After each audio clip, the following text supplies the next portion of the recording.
thousands of people that are involved here in Israel on a daily basis in making this happen. And it is something that is happening underneath most religious Jews' eyes and noses, and they have no clue that it's happening. Chaim Kanievsky used to send his son-in-law to come and every Erev Pesach to purchase a sheep over here. Welcome back, my friends, to another episode of Parsha Inspired. I'm your host, Aaron Sokol, and today we're going to talk about the three big, huge changes that have happened on the Temple Mount. These are the priests who will be serving in the temple on Har HaBayis, on the Temple Mount, and they're preparing for the service that they need to do on the Temple Mount. We're going to watch how they dress in their special clothing, what they wear, and we're also going to take a look at the sheep that are ready to be used for offerings on the Temple Mount. This will totally change everything you thought about the Temple Mount. Let's dive in. So Mitzvah Yericho in the not the Yishuv part of it, but on the other side, most people, just like you and I, you grow up in America and you have this American education system that basically teaches you that Mashiach, the Beis Hamikdash, and Karbonos are all this package deal. And it's all going to happen exactly at the same time, and they're all interdependent, which is not true. It's very clear in Halacha, and I don't think anyone disputes this, that they are not interdependent, but they're interrelated. So when was the last time Karbonos were brought up in Har HaBayis, like documented? Depending on who you ask, I would say last year, almost a year ago, there was the first carbon was potentially brought on the Har HaBayis. Is there a video of that? We got to play that video. If there's a video. There is a video. There's absolutely a video of that.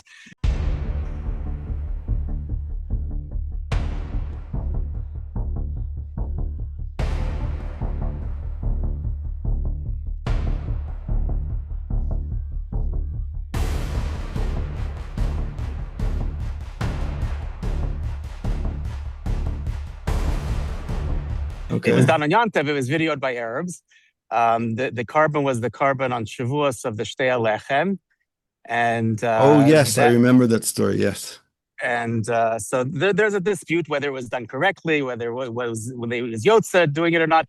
But there was definitely a Kohen in Big Day Kahuna that went to the Mokum HaMizbeach with the Shtei Alechem and did Hanifa over there and did again, ideally lechatchila, it should be done with 2 sheep. It wasn't done with sheep. We weren't able to bring sheep up, but it was done without the sheep. And the halacha says exactly what should be done in such a case. One can bring it without the sheep, but then the shtei alechem have to be burnt completely, which was what was done afterwards. So according to some people, we've already had the first carbon because this is the first time, I think, in history.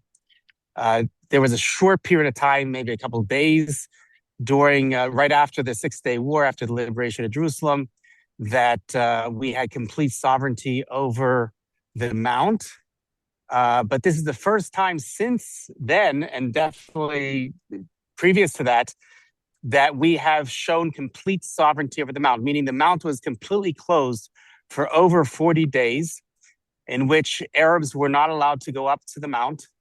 And that was even during what they call their holy month of Ramadan.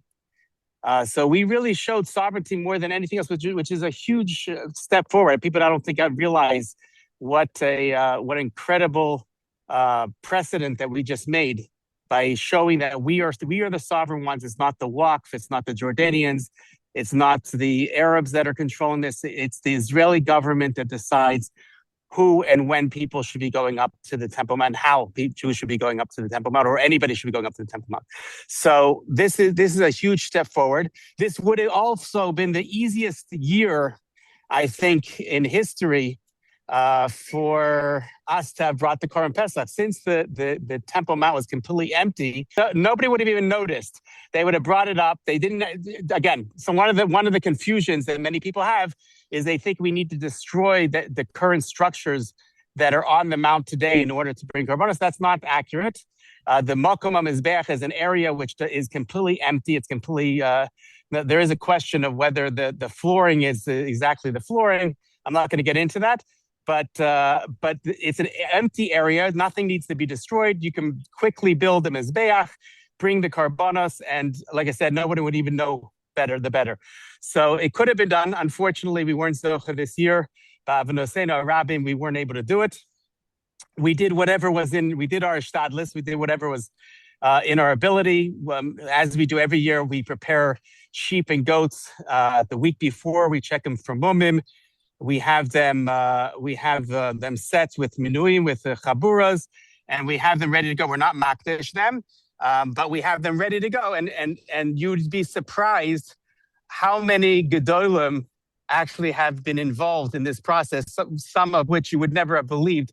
The farm that I'm at right now actually has a lot of those sheep and goats that we prepare before Pesach. Chaim Kanievsky used to send his son-in-law to come and every Erev Pesach to purchase a sheep over here that's next to this where I am now.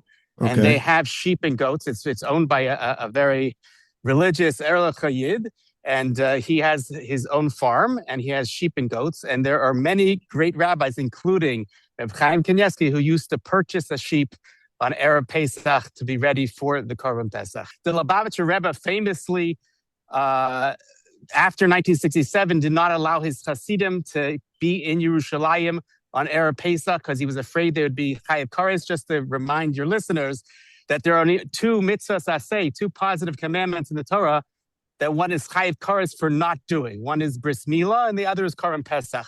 So it's considered to be a very, very severe, very serious thing. And people that understand that we have, for many decades now, we have been able to bring the Korban Pesach, and unfortunately, we haven't been doing it, and that's a serious problem. And we need to first of all prepare, as we're doing today, and we also need to make sure to.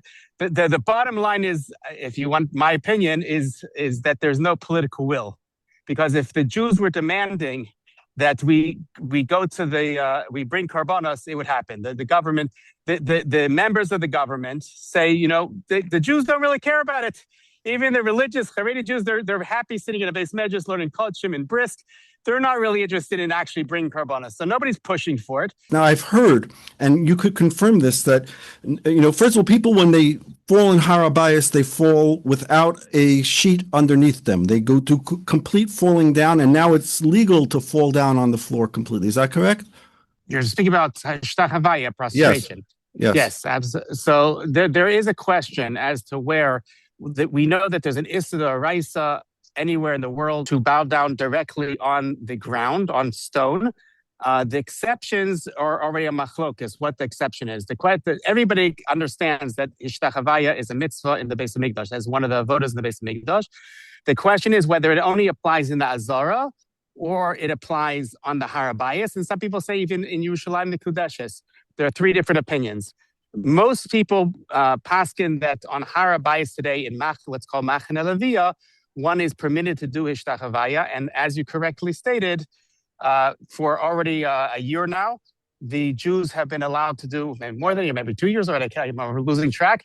We've been allowed to do Ishtachavaya, and every day we have minyanim that go up, and that's part of our service that we do Ishtachavaya during our davening. So that's another avoda that has been reinstated. Pishut Yadayim V'Raglaim. Again, to understand, we're not talking about bowing like we do in Aleinu. We're talking about... And not even like Yom Kippur. Well, this is bigger than Yom Kippur. Well, the Gra also on Yom Kippur did it, but Pishut Yadayim V'Raglaim means spreading completely out flat on the ground. And it's something that is very unique. It's an avoda that we can actually practically do today. And we're allowed to do it. We're allowed to do it. Again, we need to arouse the Jewish world to understand that who made that switch? Their Bana Shalom through Ashish Shaliach Avi Tamar Ben Gvir, the Minister of Internal Security. My father, I spoke to him. He lives in the Old City. He said that he went up there around 20 years ago, and he started. And somebody, the head guy over there, accused him of mumbling, and they forcefully escorted him out. And he said he wasn't even mumbling, meaning that if they saw your lips moving, they attacked you and threw you off the mountain. Now, today, I've heard, and you could confirm, that there are minyanim going on the Harabayas. Not only minyanim, we have daily minyanim for Shacharis and for Mincha. We also have a yeshiva that's there, a kollel that studies that doing Hishtat Havaya. We do Birkas Kohanim every day. Unfortunately, there are still restrictions.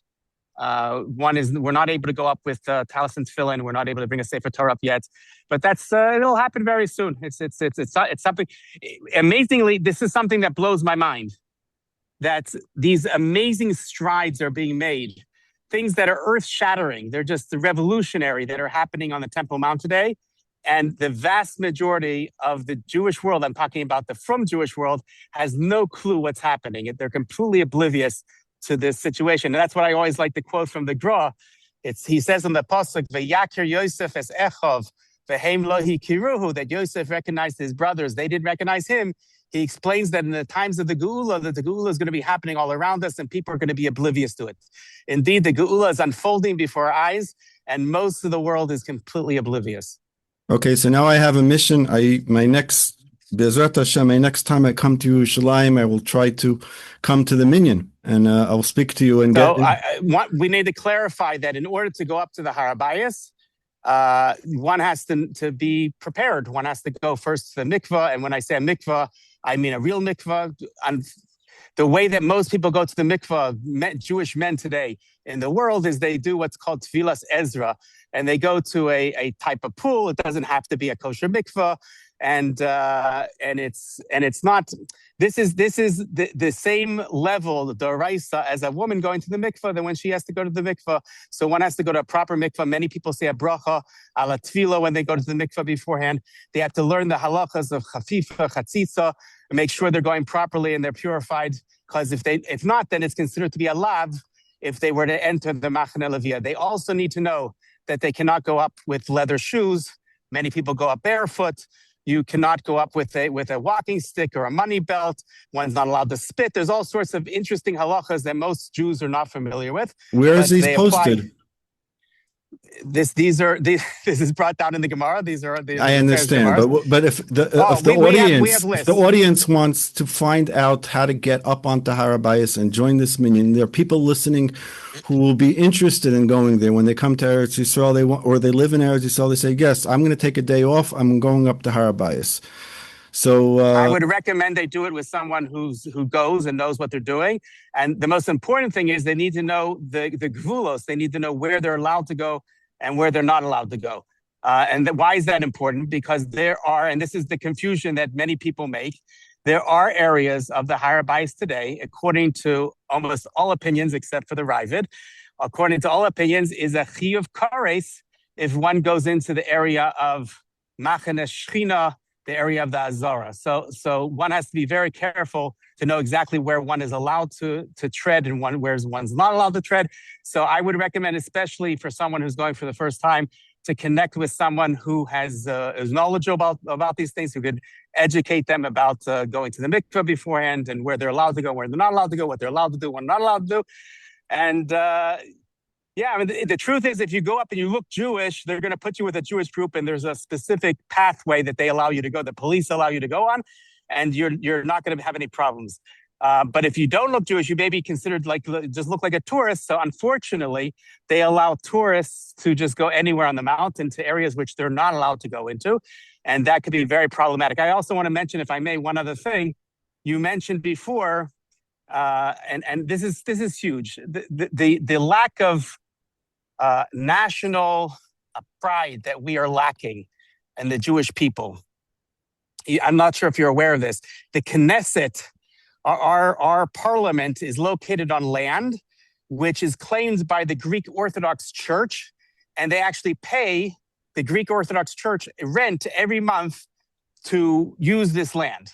Now imagine that the American Indians are going to say that we are the rightful owners of the land in Washington, D.C., that the Congress and Senate, that the Capitol building is sitting on, that the White House is on, and you need to pay us rent. They would say, that's crazy. We have national pride. We have nationalized these places, and we're not going to pay some foreign entity to use our land. The same thing happens on Har HaBayis, and this is something that we've been working on recently, because unbeknownst to most people, the Muslims actually have funerals for what they call prominent people, and they bring the body to the Har HaBayis.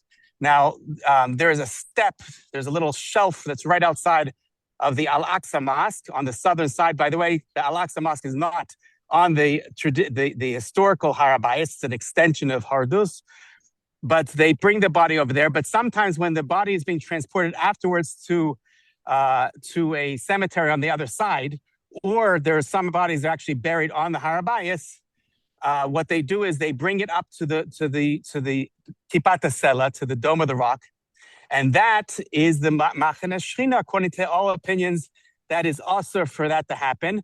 So even if you don't believe Jews should be going to the Har HaBayis, why isn't there an outcry? Why aren't the Haredi parties screaming and yelling that they're being mechalel the Har HaBayis? Where's the cover? Where's our national pride to not allow dead bodies, corpses, to be in our holiest place, in the Mokum of the Kodesh HaKadoshim? It's mind-boggling. The Har HaBayis of today is a huge platform. It's several football fields. It's a giant platform. And it includes areas which are not do not have the Kedusha of Har HaBayis, right? They're areas that were extensions. We know that the original Har HaBayis that's mentioned in the Mishnah Midos is 500 by 500 amas, which is a geometric square. But we look at today, when we look at the Har HaBayis, it's a huge rectangle. We know that it was extended in the times of Hardus. Herod extended the mount into areas which were not Makudash. So there are areas like the Al-Aqsa Mosque, which is on the southern edge of the Temple Mount of today, which is not part of halachic Har HaBayis. Then there are areas which are part of what's called Machane Levia, which is allowed to be entered today, but as long as someone has gone to the mikveh first, right? A Nida, Yoledis, a Zova, Balkari, have to first go to the mikveh, and then some of them require Shivas Nikiyim. But they all can technically go to the mikvah, and they can go to that area of the Machane Levia. Then there's the area of the Azara. We extend that also to the area of the Ezes Nashim, and that's we call Machane Shechina, and that we're not allowed to go into except for when we're doing something we have to do, either for security reasons or Lahotziat the Tuma, if we have to remove Tuma from there. And that's the I'm the head of Zaka for the Har HaBayis. So I was the one that almost 10 years ago removed the terrorist bodies after the terror attack on Har HaBayis from those areas, because that is the mitzvah. Mitzvah is lahotziat tumah. Even if you're tameh, you're allowed to go in because the kavod of Har HaBayis to remove these bodies. So the Kipat HaSela, the Dome of the Rock, it was built, they say, by Muslims in the year 635, and there are some people, and I'm not necessarily, I don't know God's ways. It could be that this is true, that it has a purpose to fill, that structure is not a mosque, by the way. It's not shaped like a mosque. It's not in the direction of a mosque. It's not used as a mosque. A lot of people confuse that. Even Muslims confuse that.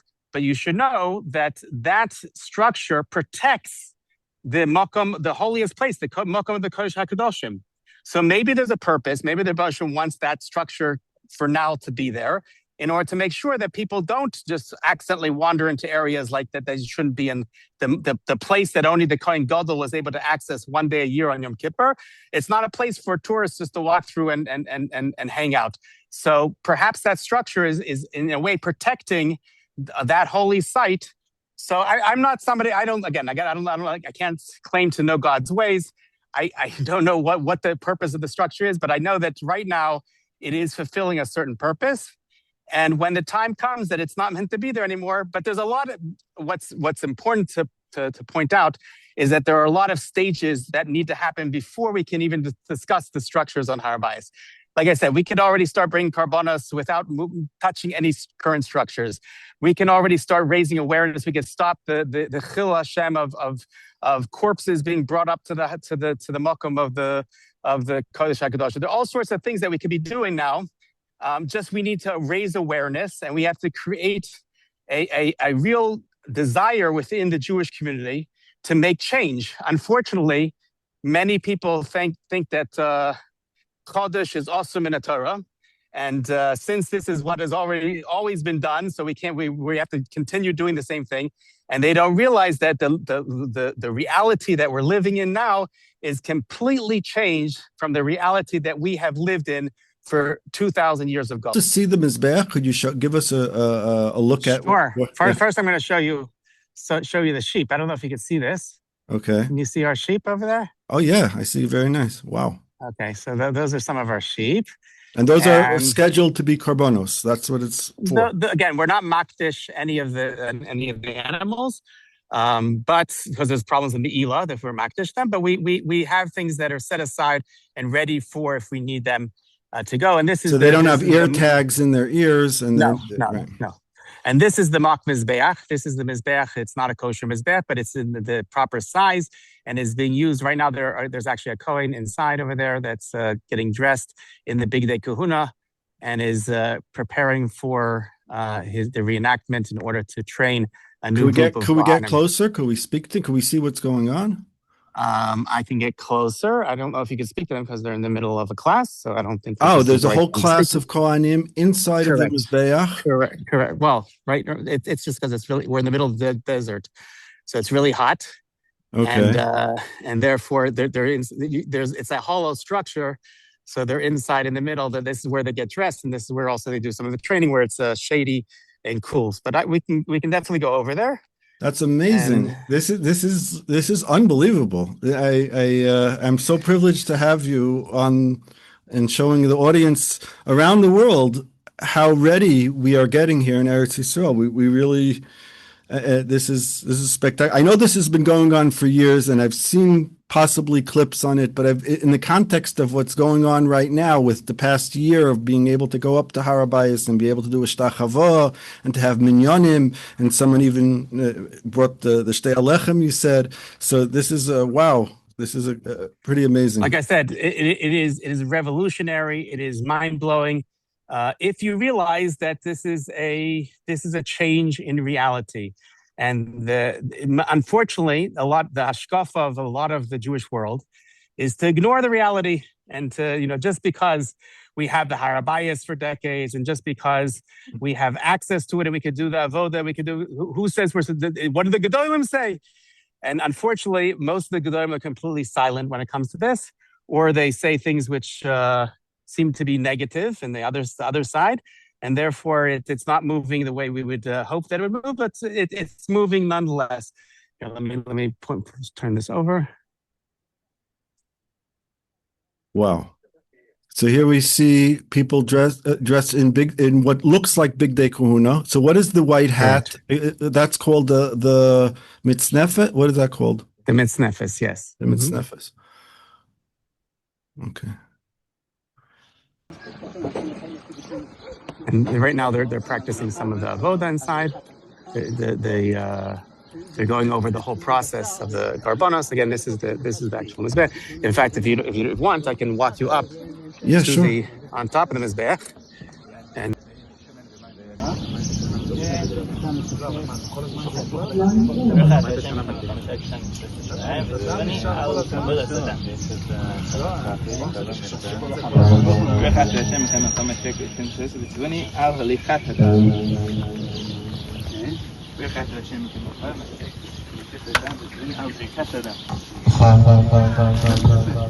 so this is the Kohanim that are training now on how to do the washing of the hands and the feet before the avoda. Wow. Taking you now up on top of the mizbeach.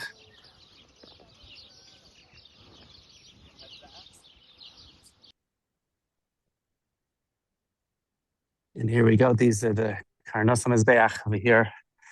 And this is I'm on top now. You can look down and see what the Kohanim are doing and how they're washing themselves. That represents the kior, which was a copper I guess trough. Vessel, yes. The way that the one was in the Beis Mikdash, it had two different stages to it. The one that was considered to be was holy, and one which was not. They didn't. It wasn't makdash. They didn't want to have so they didn't want to have water that was left over. So they would just use what was necessary. And let me take you back down over here.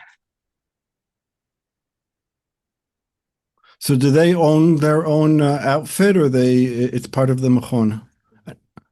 What do you mean? So the Big Day Kahuna are the real Big Day Kahuna, which Baruch Hashem, we're living in a day and age in which there are dozens of families of Kohanim that have Big Day Kahuna inside their closets today. They have to be custom made for the Kohen. They have to fit perfectly for the Kohen. They have to be hand woven and done the Shema. And most of it, like I said, is being used today. There are parts of the including the Avnate, which Right. I don't know if you can see that. Right. That's including the Avnate, which is made out of shatnez.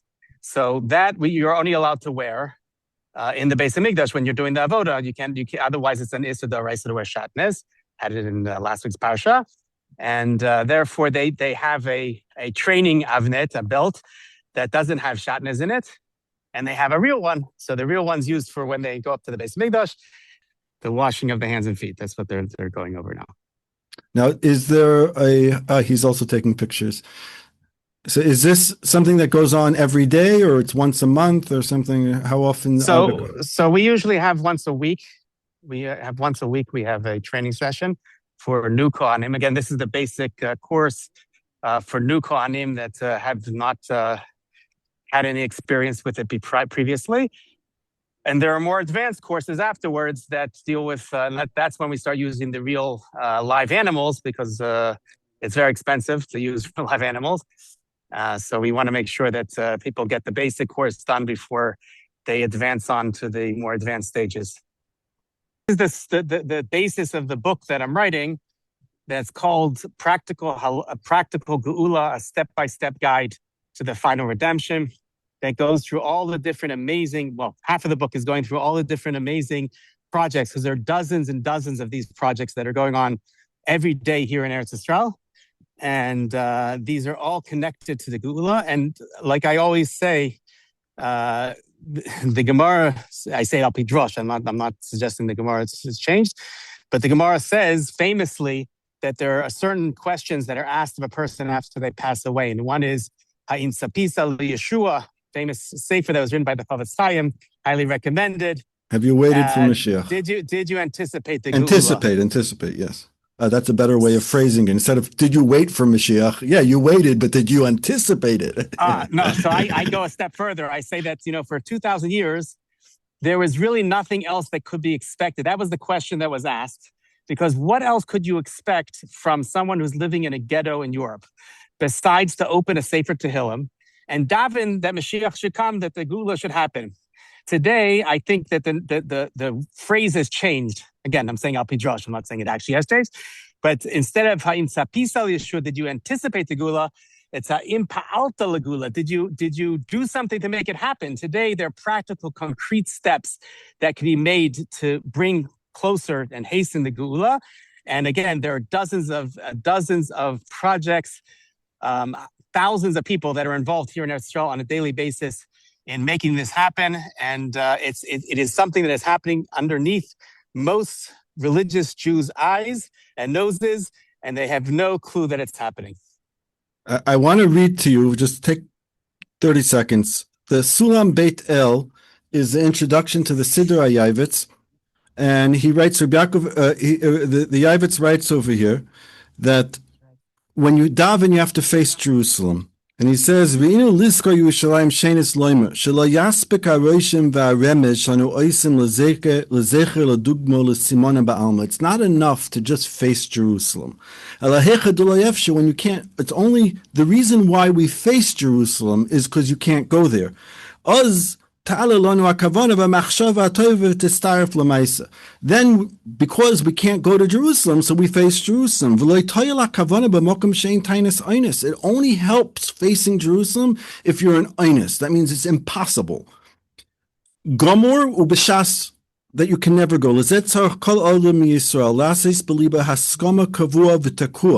person needs to make a concrete decision in his heart to go live in Eretz Yisrael,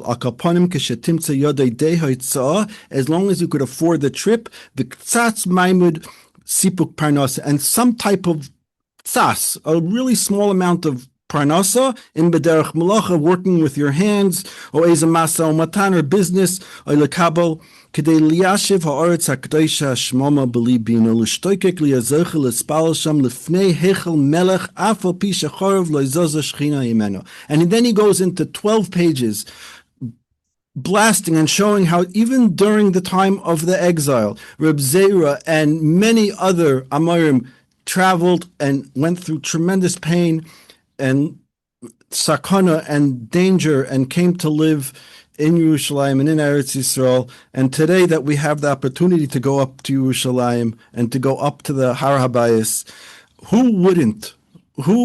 There must be something wrong inside of my heart if I haven't gone up to that place. And Karbonos is the same thing. That's we read every day, Karbonos, that it should be ki'ilu hikrafti, like as if I was able to bring the Karbonos. Unfortunately, Rabbi Nasser Rabin were not able to bring it, so we read it instead. But if one's able to bring it and one still just reads from the siddur instead of bringing the Karbonos, that's obviously a terrible thing. We need to start moving this forward. I would say also that there's a very strong connection between what you're talking about when it comes to Aliyah to Eretz Yisrael and when it comes to Aliyah to Har HaBayis. And in fact, we see that many of the people that go up to the Har HaBayis, whether they be from the Yeshivish world, whether they be from the Mizrahi world, wherever they're coming from, they have either they themselves made Aliyah or their parents made Aliyah. They're of the people that understand that we need to move, we need to push this forward, and that includes coming to Eretz Yisrael, and that includes the next stage is also, which is the building the Beis Hamikdash, and that's what we're aiming for every day. Okay, I think that's a wrap. You get the last word, so give us a bracha. My bracha is that everybody should be zocha to see. We daven 3 times a day. V'sechazeno einenu. Hashem should open our eyes to see the geula that's unfolding before our eyes. Everybody should be zocha to see it, because if you see it, it becomes crystal clear, and it becomes so obvious that you need to be in Eretz Yisrael, that we need to be working towards the Binyan Beis Hamikdash, that we have to start bringing Karbonos. All this is obvious once you see it, but if you're blinded, if you're stuck and in chutzlaretz, and you have this philosophy that refuses to look outside and see that there's a change in Metzias, that the reality is actually changing underneath our noses, then unfortunately you don't see it. So we have to daven, we have to have kavanah when we daven, v'sechazeno einenu. Hashem should open our eyes to see the geula unfolding before our eyes. Amen. Rabbi Wander, thank you for joining us. Chazak v'amatz. And we definitely need to do another such video before the 28th of Iyar, and we could talk more about the partial liberation of Jerusalem, the unfinished liberation of Jerusalem. Ezras Hashem. Thank you. Be well. Bye-bye.